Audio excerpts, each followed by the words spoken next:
ସୁର ଭାଇଙ୍କ ମନ ପୁରା ଖୋଲା। ହାରିଲେ ବି ସେ କହିଛନ୍ତି ଡିଲ୍ ଚାଲୁ, ସବୁ ଅଧିକ ଲୋକ ଯେମିତି ଚାଲିଛି ସେମିତି ଆହୁରି ଅଧିକ ଲୋକ କର। ସବୁ ବର୍ଷ ଆହୁରି ବର୍ଷ ଅଧିକ ଲୋକର କରାଯାଇଛି, ଲୋକ ଆସୁଛନ୍ତି ଖାଇକି ଯାଉଛନ୍ତି। ତାଙ୍କ ପାଖରେ ଗୋଟେ ଗୋଟିଏ ଜଣ ଜିଆ ହେଲା ସୁର ଭାଇ, ତାଙ୍କର ଆଜି 82 ବର୍ଷ ବି ସୁର ଭାଇ।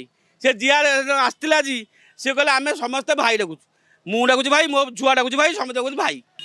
ସୁର ଭାଇଙ୍କ ଯେକୌଣସି କାମ ପଡ଼ୁ, ଯେକୌଣସି ସାଂସ୍କୃତିକ କାର୍ଯ୍ୟକ୍ରମ କରାଯାଉ କିମ୍ବା ଘରେ କୌଣସି ପ୍ରୋଗ୍ରାମ ହେଲେ ଦୁଇ ଜଣ ରୋଷେୟାକୁ କରାଯାଏ। ଯେମିତି ଜଗା ବଳିଆ ଆପଣ ଦେଖିଥିବେ ଦୁଇ ଭାଇ ରହିଥିଲେ, ସେମିତି ରୋଷେୟା ଯିଏକି ସୁର ଭାଇଙ୍କ ମଲ୍ଲିଫୁଲିଆ ରୋଷେୟା ନାମରେ ପରିଚିତ ଥାନ୍ତି।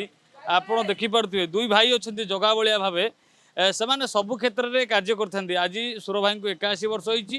ପ୍ରତି ବର୍ଷ ସେମାନଙ୍କ ହାତ ରୋଷେୟା ଖାଆନ୍ତି ଏବଂ ପଖାଳ ଦିବସରେ ମଧ୍ୟ ସେଠି ଯେତେ ପ୍ରକାର ମାଛ ଆମିଷ ହୋଇଥାଏ ସେଠି ମଧ୍ୟ ରୋଷେଇ କରାଯାଇଥାଏ। ଆଜି ସିଧାସଳଖ କଥା ହେବା, କ'ଣ ରୋଷେଇ କରିଛନ୍ତି, କେମିତି ସୁର ଭାଇ ଖାଇଛନ୍ତି। ମୁଁ ସାଧୁ କହୁଛି, ସାନ ବଡ଼ ଭାଇ ମଧୁ। ଆଜି 5000 ଲୋକଙ୍କର ଖାଇବା ପାଇଁ ଆରେଞ୍ଜ କରାଯାଇଛି। ସକାଳୁ 2000 ଲୋକର ଜଳିଆ କରାଯାଇଥିଲା ବରା ଘୁଗୁନି। 10ଟାରୁ ବର୍ତ୍ତମାନ ଖାଇବା ଆରମ୍ଭ ହୋଇଗଲାଣି। ଅନ୍ନ, ଡାଲମା, ଶାଗ ମୁଗ, ପୋଟଳ ରସା, ଆଉ ଟମାଟୋ ଖଜରା ଖଟା, କ୍ଷୀରି ଉଇଥ୍ ମିଠା। ଯେଉଁମାନେ ଆସିବେ ସମସ୍ତଙ୍କ ପାଇଁ ଖାଇବା ରଖାଯାଇଛି। ଆପଣଙ୍କ ହାତ ରନ୍ଧା ସୁର ଭାଇ ଖାଆନ୍ତି। ପ୍ରତ୍ୟେକ ବର୍ଷ ସୁର ଭାଇଙ୍କର ଚାଲେ, ଏ ବର୍ଷ ଏମିତିଆ, ଏ ବର୍ଷ ଟିକେ ଅଧିକ କରାଯାଇଛି। ସୁର ଭାଇଙ୍କ ମନ ପୁରା ଖୋଲା। ହାରିଲେ ବି ସେ କହିଛନ୍ତି ଡିଲ୍ ଚାଲୁ, ସବୁ ଅଧିକ ଲୋକ ଯେମିତି ଚାଲିଛି ସେମିତି ଆହୁରି ଅଧିକ ଲୋକ କର। ସବୁ ବର୍ଷ ଆହୁରି ବର୍ଷ ଅଧିକ ଲୋକର କରାଯାଇଛି, ଲୋକ ଆସୁଛନ୍ତି ଖାଇକି ଯାଉଛନ୍ତି। ଏତେ ସକାଳୁ ଆପଣ ପ୍ରିପାରେସନ୍ ଲାଗେ। ଆମେ କାଲିଠୁ ଆସିଲାଣୁ, କାଲି ସନ୍ଧ୍ୟାବେଳୁ ପ୍ରିପାରେସନ୍ ଆରମ୍ଭ ହେଲାଣି। କଟାବଟା ପରିବା 15-16 କୁଇଣ୍ଟାଲ ପରିବା, 6 କୁଇଣ୍ଟାଲ ଚାଉଳ, 3 କୁଇଣ୍ଟାଲ ଡାଲି, ଟମାଟୋ 3 କୁଇଣ୍ଟାଲ ସବୁ କଟାକଟା କରି ଆରେଞ୍ଜମେଣ୍ଟ କରି ଆମେ ସକାଳୁ 10ଟା ବେଳକୁ ଖାଇବା ରେଡ଼ି କରିଦେଇଛୁ। ସୁର ଭାଇ ଆପଣଙ୍କୁ କୁହନ୍ତି ମଲ୍ଲିଫୁଲିଆ ରୋଷିଆ ଦି ଭାଇଙ୍କ ନାଁ ସାଧୁ ମଧୁ। ଆମେ ମଲ୍ଲିଫୁଲିଆ ରୋଷିଆ ଦେଇଛନ୍ତି ଆମ ଦି ଭାଇକି, ଯେହେତୁ ଠିକ୍ ଟାଇମ୍ରେ ସୁସ୍ୱାଦୁ ଖାଦ୍ୟ, ଯେଉଁ ଟାଇମ୍ରେ ଯାହା ଖାଦ୍ୟ ବାର ସବୁ ପ୍ରିପାରେସନ୍ କରିକି ବାବୁଙ୍କୁ ଦେଇଦେଉ। ମସଲା ମସଲି ବେଶୀ ନାହିଁ। ମସଲା ମସଲି ବେଶୀ ନାହିଁ। ଡାଲମା ଛୁଙ୍କ ଆମେ ଓଲଟାଉନ୍ ତ ଛୁଙ୍କ ଡାଲମା। ଆଉ କ'ଣ ଆଜି ପ୍ରସ୍ତୁତ ହେଇଛି। ଆଉ ଆଜି ଆମର ଭାଇଙ୍କର ଜନ୍ମଦିନ ଉପଲକ୍ଷେ ମୋ ଭାଇଙ୍କୁ ପ୍ରଣାମ କରୁଛି। ଆମର ଯେଉଁ ଭାଇଙ୍କର ଜନ୍ମଦିନ ପ୍ରୋଗ୍ରାମ ହୁଏ, ଭାଇଙ୍କର ତ ସବୁବେଳେ ବଡ଼ ଆଖି, ସବୁବେଳେ ଭଲ କଥା କହନ୍ତି, ଭଲ ହେବ, ଭଲ ଖାଇବା, ଭଲ କରିବା। ତେଣୁ ତାଙ୍କ ପାଇଁ ଆଜି ପ୍ରଥମ ଓପନିଂ ହେଇଛି, ଅନ୍ନ ହେଇଛି, ଡାଲମା ହେଇଛି, ଖଟା ହେଇଛି, କ୍ଷୀରି ହେଇଛି, ଆଳୁ ପୋଟଳ ରସା ହେଇଛି, ଶାଗ ମୁଗ ହେଇଛି।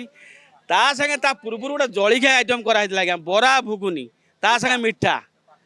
ତେଣୁ ସମସ୍ତେ ବର୍ତ୍ତମାନ ଯିଏ ବାବୁଙ୍କର ତ ସବୁବେଳେ ସମସ୍ତଙ୍କୁ କହି ୱିନ୍, ଯିଏ ଆଉଛ ଆସ ଖା, ଯିଏ ଆଉଛ ଆସ ଖା। ସବଜନ ସମାରୋହ ଚାଲିଛି, ରାତିରେ ଫେରି ମେଲୋଡି ପ୍ରୋଗ୍ରାମ, ତା ସାଙ୍ଗେ ଖାଇବା ପିଇବା ଚାଲିଛି। ବାବୁଙ୍କର କେତେବେଳେ ଖୁସି ମାନେ ଖୁସି, ତାଙ୍କ ପାଇଁ ଆମେ ବହୁତ ଖୁସି।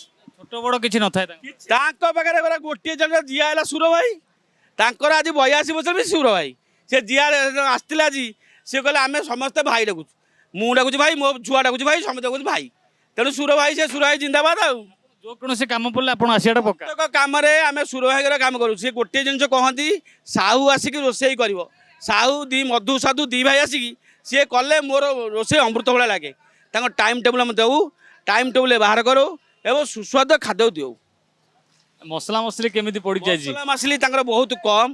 ସିଏ ଚେଷ୍ଟା କରନ୍ତି କେମିତି ଭଲରେ ଖାଇବେ, ଭଲ ଲୋକ ସବୁ ଆସିକି, ବାହାର ଲୋକ, ଗାଁ ଗହଳି ଲୋକ ଆସିବେ କେମିତି, ସେଇଥିପାଇଁ ଭଲ କମ୍ ମସଲା ମସଲି, ତେଲ ମସଲା ମସଲି କାମ ହେବ। ସମସ୍ତେ କେମିତି ଭଲରେ ଖାଇକି ଭଲରେ ଯାଆନ୍ତୁ। 5000 ଲୋକଙ୍କୁ ନିଅଣ୍ଟ ହବନି ତ ଆଜି। 7000 ଖାଇବେ ଆଜ୍ଞା। ବାବୁଙ୍କର ଯଦି 5000 ଆମେ ଲେଖିଦେବୁ ଚିଠା, ବାବୁ ଦିଅନ୍ତି ଆଉ ଏକ୍ସଟ୍ରା। ତମେ ଲେଖିଛ କ'ଣ 20 କିଲୋ ପୋଟଳ କିଲୋ 70 କିଲୋ ଆଣ, ଆଉ 5 କିଲୋ ଆଣ, ଆଉ 20 କିଲୋ ଆଣ। ତେଣୁ ବାବୁ ସେ କରନ୍ତି। ଦେଖୁଥିଲେ ଯେତେବେଳେ ମଧୁ ସାଧୁ ଦୁଇ ମଲ୍ଲିଫୁଲିଆ ରୋଷେୟାଙ୍କ କଥା, ସୁର ଭାଇଙ୍କ କଥା ଉଠେ, କୋଉଠି ନା କୋଉଠି ପ୍ରତି କାର୍ଯ୍ୟରେ ସୁର ଭାଇଙ୍କର ସହିତ ସାମିଲ ଥାନ୍ତି। ଏବଂ ଏମିତି ଗୋଟେ ମଲ୍ଲିଫୁଲିଆ ରୋଷେୟା ଅଛନ୍ତି ଯିଏକି ସାଧା କହିଲେ ସାଧାରେ ଛୁକ ଏବଂ ଆମିଷ କହିଲେ ବେସର ବଟା, ସବୁ ପ୍ରକାର ଜିନିଷ କରିକି ଦୁଇ ଭାଇ ଆଜି ନୁହେଁ ଦୀର୍ଘ 30ରୁ 35 ବର୍ଷ ଧରି ସେ କାର୍ଯ୍ୟ କରି ଆସୁଛନ୍ତି ଏବଂ ଆଗକୁ ମଧ୍ୟ ସେ କାମ ଜାରି ରଖିବେ। ଏବଂ ସୁର ଭାଇଙ୍କ ଯେକୌଣସି କାମ ହେଲା ସେଇଥିରେ ଗୋଟେ ସର୍ଟ ଲିଷ୍ଟ ଦିଅନ୍ତି ଯେ ଏଇ ଜିନିଷ ଏତିକି ଆସିବ, କିନ୍ତୁ ତାଠୁ ଏ ଲିଷ୍ଟକୁ ଚିରି ସୁର ଭାଇ ଆଉ 5 କିଲୋ ଲେଖା ଅଧିକ ଆଣନ୍ତି, ଯାହାକୁ ମଧୁ ସାଧୁ ଦି ଭାଇ କହୁଥିଲେ। ଏବଂ ଆଗକୁ ମଧ୍ୟ ଅଛି ଏ ପଖାଳ ଦିବସ ଆସିଲେ, ପଖାଳ ଦିବସର ଆଉ ଗୋଟେ ବିରାଟ ଛୁଙ୍କ ହୋଇକି ବଡ଼ ବଡ଼ ହାଣ୍ଡି ବସେ କରାଯାଏ। ଆଜି ମଧ୍ୟ 5000 ଲୋକଙ୍କ ପାଇଁ ହେଇଛି, କିନ୍ତୁ ଖାଇବେ 10000 ଲୋକେ। ଭୁବନେଶ୍ୱର କ୍ୟାମେରା ପର୍ସନ ଗୁଡୁଙ୍କ ସହ ପ୍ରିୟକାନ୍ତ ସାହୁ, ରିଅନ୍।